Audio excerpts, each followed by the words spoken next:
Mega love shout out James, ang aking regular viewer na 8-year-old boy na si James.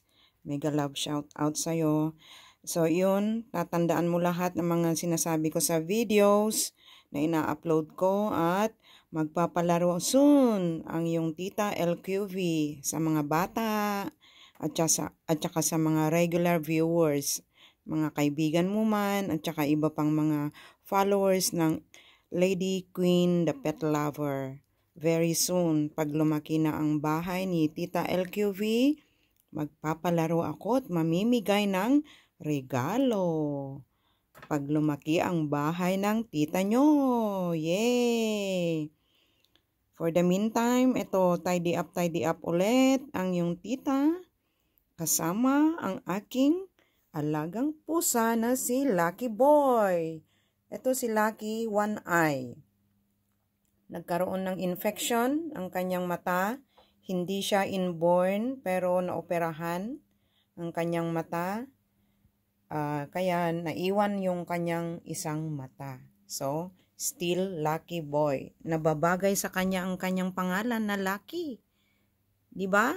Diba James? At saka iba pang mga viewers, lalabs, mga bossing, mga anak nyo dyan.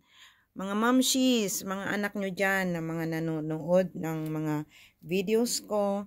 Soon, magpapalaro ako sa mga bata at saka sa mga regular viewers. Matanda, bata, o anumang edad.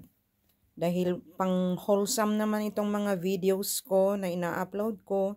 So, yun, kasama lahat. Ayun, yun yung makulit na isa doon. Yan, makulit. Hindi makulit.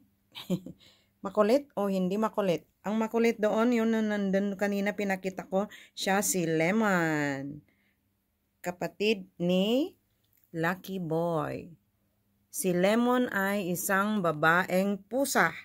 Babaeng kuting. Hanapin natin siya. Nagtago siya doon. Lemon. Saan na kaya yun? Naku. Nagtago. Hanapin natin. Kailangan. Yung buntot niya. Where are you? Ayan si Lemon. Yan. Lemon. Babae. Babae siya. Kaya Lemon ang pangalan dahil yellowish ang kulay ng kanyang buhok. Come out. Show your hair. Must show your hair. Naku, nagtago siya. No, come on here. Don't stay there. Yan. Yellowish ang kanyang buhok.